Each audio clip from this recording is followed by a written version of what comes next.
yeah, this is silliness. This is Frazier in a home run derby. I mean, he's playing home run derby, in a World Series game. It doesn't make sense. Karl Ravech from ESPN joining us to talk World Series. Karl, great to have you on. Thanks for joining us. Good to see you again. And actually, I'll start here. How good is this series for the business of baseball in your mind, and just the growth of baseball's popularity around the globe? Great going in, and now starting to grow again. A 3 games to none deficit doesn't help anybody. But look, maybe it turned last night. Maybe this is one of those years where the Yankees have done to them what the Red Sox did. Clearly, having the two biggest names in the game is enormous. Just an example of how big Otani is, and this is something that we hear about in Japan, and we were lucky enough to go to South Korea when this whole thing started. But prior to this series, after he got hurt, there was a question of like, is he going to play? Is he going to be available? And oddly, the backstory of how I reached out to Dave Roberts was Adam Schefter, our NFL expert, rolled into our green room and said that I heard Otani's out for the year. And I'm like, where'd you hear that? And then through whatever channels he uses and doctors and different people that have opinions, he had read or heard that this was torn labrum and he's done. So I said, I got to check. I don't know. And then I just reached out to Doc and said, I'm hearing this based on some of these reports. Is he done for the year? And he reached out and said, no, he's doing great and he's going to play. And I said, okay. And then I reached out to our news desk and I said, you guys have the Otani news, right? He's playing. And they said, no one's heard. So the point is that 2 million people viewed that one X post, which never happens, but it shows, to your point, how massive this World Series and the individuals in it can have appeal in obviously more than one country. So you have the both coasts, you have the best two players, and you have Otani, who's a global guy. So that's that shows how big it can be. And again, you go 5-6 games, Yankees win tonight. I think everybody, tunes back in. I have no idea what the rating was last night. I would imagine it's down. I think historically, fans after a 3-0 deficit, it's almost like you got to open the door and invite them back in. Like, no. The food is still here. There's still more beer. Come on in. We're not done yet. And that goes to show you about communication. If one person, you got to make sure you back up everything you hear. You don't want to be that guy sending some stuff out. They'd be like, That's "Come right. on, man, what's going on here?" You're in the studio right now, aren't you?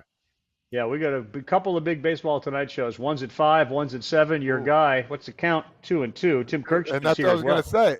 Are the Yankees going to make it 2-2 after tonight? What do you think? What do you got in your mind? Yeah, I don't know. This whole thing, baseball is the most impossible sport to bet on. It's the most impossible sport to predict. The idea that I don't think I was alone in suggesting advantage Yankees starting pitching going in, because I think it wasn't a question of is Flaherty or is Yamamoto or Bueller lesser than the Yankees options. It was this season they've been banged up. Like there was an uncertainty about them where it felt like there was more of a sure thing in Cole and in Rodon and even in Clark Schmidt. Like, you knew they were going to post. You figured they were going to give you some length. And when those other guys were healthy, Flaherty was really good. Yamamoto was dynamite. And obviously, what we saw with Bueller, it felt like we were back watching college baseball in Nashville. I mean, his fastball had Roy Oswalt type ride to it. And those three, when they're right, match up with the Yankees. But that wasn't the feeling going in. So I don't know. Sure, Garrett Cole feels like there's an edge over Flaherty on regular rest when the last time he got lit up a little bit. But I'm not. I'm gonna hang on to the house, and other things. I'm not betting any of it. So Karl, I have a question for you about yesterday's game and also just the philosophy with the way that the Dodgers have handled not having a fourth starter and going with the bullpen Right. game action here. So, okay, they look at yesterday's game. We're up 3-0 against the Yanks, and we're in the midst of 3 in a row here at Yankee Stadium. It sounded like we got hints of Doc Roberts and company looking at many scenarios and saying, unless we're really in command of this game, we are not going to pitch our high leverage guys. So the word punting comes to mind, and that's what gets brought up. And, got brought up last series too, right? In, I think, 2 of the games against the Mets. So did you feel that when you watched a game? Like, for example, do you feel like when Daniel Hudson's struggling in the third, they should swap him out and bring in one of their top 5? Because he's not in their top 5 right now, and they didn't use any of those guys. Right. That's a really hard question. And imagine if we bring in the guys here and you're a position player and you're doing everything you can to get your ass out on that field and you hear the word punting or it's associated with it. I think that you guys, Kratzy and AJ and Frage have a better understanding. I heard John Smoltz this morning talking about no, you don't chase wins. And I've heard Robert say that. I've heard them all say we don't chase wins. But there is a not so subtle, not so subliminal message like we know you're out there, and if things really go our way, then we're going to pivot and go this way. And Kasparius and Knack they kept them in the game. I find it a very, very fine line, and I think the players seem to have a better understanding of how this works. And again, if in fact there was punting going on, or the last inning, we don't feel like it's our game, and if they add on, and does 11-5 make any difference? Then 7-5. But it's a difficult message, Bronny, for me to have to absorb if I'm a competitor. Like, look, they have their ace, and we don't really compete, so let's wait till tomorrow. It's a real hard one, but I don't think that's really what's going on, and yet it's certainly implied or suggested. And you tell me as players on this, how you feel when you know it's a bullpen game, which I think to the average fan means they're kind of giving this one, they're punting. They're allowing the other team a much better chance so they can fight tomorrow and fight the next day. And in a sense, have 3 games to win one as opposed to just this one game to win them all. But it's a weird message. Let's see what AJ, what do you think? How do you handle that? Listen, you chase every win. It's the World Series. You try to get this over with as soon as possible. You don't want to give the other team any hope. Bury them. Like, you're up 3-0, you go for the jugular, you go for the kill shot right there. And I think Dave Roberts, the way he played it like, well, we're going to kind of see what happens. And if we don't win this game, we got 3 more shots. You don't want to have it get back to L.A. I know Cole's pitching tonight, because if it goes back to L.A., all the pressure goes back on the Dodgers. I mean, it is like you were up 3-0, and all of a sudden now, wait, we're back in L.A.? What is happening? It's a different thing. And then the fans in L.A. are all nervous, like the Yankee fans were last night and will be tonight, because it just flips. So to me, you go for the jugular when you can. Now, I got 2 quick things for you, Karl. One, tell Schefter, stick to football, okay? He's not a baseball reporter, okay?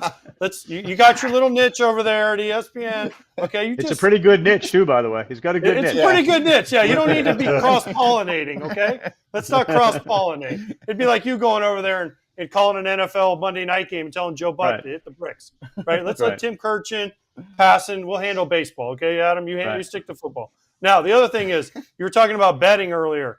Does Freddie Freeman hit a homer tonight? And if so, how much should I lay on it? Yeah, why wouldn't he? I mean, you hear name Bonds and Reggie Jackson. Why the hell wouldn't he hit a homer? That's all he does is hit home runs. And I heard Jess Mendoza was doing the game for us on the radio. Obviously, Freddie likes to go up the middle and to left center field when he's feeling right. Instead, apparently yesterday, because maybe of his ankle, he's trying to stand up more upright. And again, here's another question for you guys as hitters, and even as a catcher. He's trying to stand more upright, which would allow him to pull the ball. And I don't know if this is an adjustment for Yankee Stadium. It's a concession to that right ankle. But he wanted to stand up more to give him the ability to pull the baseball, which is exactly at Yankee Stadium what a left-handed hitter wants to do. And it's what Gleyber Torres wants to do as a right-handed hitter. Those home runs last night were great. They're not home runs at Dodger Stadium, but a couple of them are only home runs there at Yankee Stadium. So there was some effort. I don't know why with first base open they didn't pitch more carefully to Freddie Freeman, because, it feels like we'll see another home run tonight, which would make it 7 consecutive World Series games, and records will be broken. Yeah, Would that be the craziest performance that you've ever seen in all your years of watching World Series baseball? Yeah. Is that top 3 Well, Best yeah, performance? yeah. What he's doing, this is silliness. This is Frazier in a home run derby. I mean, he's playing home run derby, in a World Series game. It doesn't make sense. Look, the most amazing thing that I ever saw was the Barry Bonds year, or multiple years, but it was the Barry Bonds year when you're doing baseball tonight and the Giants games are starting late. It gave you something to watch, and rarely, if ever, did he individually disappoint you.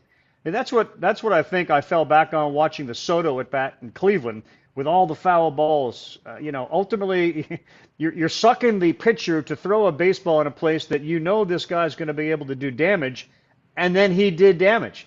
Barry did it like 73 times.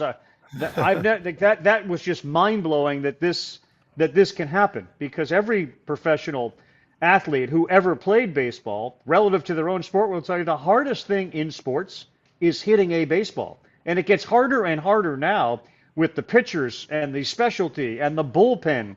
It's impossible. And he's done it every game. It defies logic for a guy who was Willis Reed and Kirk Gibson. Like he couldn't walk. This is a little Max Scherzer back in 19 when he couldn't get out of bed, and then 2 nights later he's pitching in a World Series. Whatever it is you all use in those locker rooms to get yourself healthy and right and ready, you defy the odds, and Freeman's doing that right now. Yeah, it's awesome. Well, enjoy it, Karl. Thanks for swinging by. Enjoy this Game 5. We'll see if it continues, and we'll talk to you soon, okay? All right, Scott. Good to be on with you guys. Love you guys. Take care. Hey, everybody.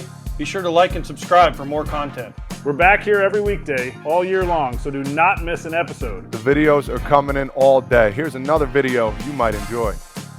Baseball the way it should be covered.